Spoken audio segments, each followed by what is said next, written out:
Esther 5, New Living Translation. On the third day of the fast, Esther put on her royal robes and entered the inner court of the palace just across from the king's hall. The king was sitting on his royal throne, facing the entrance. When he saw Queen Esther standing there in the inner court, he welcomed her and held out the gold scepter to her. So Esther approached and touched the end of the scepter. Then the king asked her, "What do you want, Queen Esther? What is your request? I will give it to you, even if it is half the kingdom."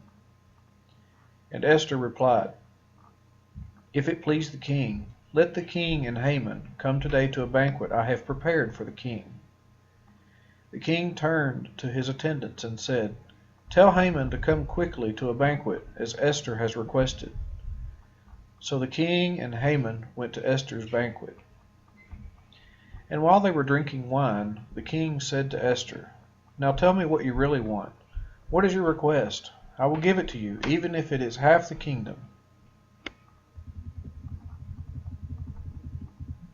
Esther replied, "This is my request and deepest wish.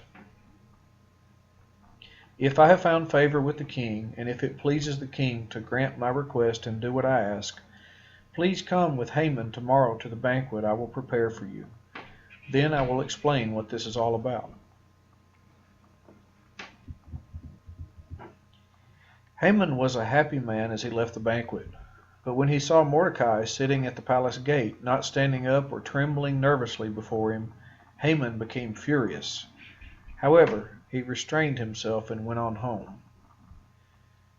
Then Haman gathered together with his friends and Zeresh, his wife, and boasted to them about his great wealth and his many children. He bragged about the honors the king had given him and how he had been promoted over all the other nobles and officials. Then Haman added, "And that's not all. Queen Esther invited only me and the king himself to the banquet she prepared for us.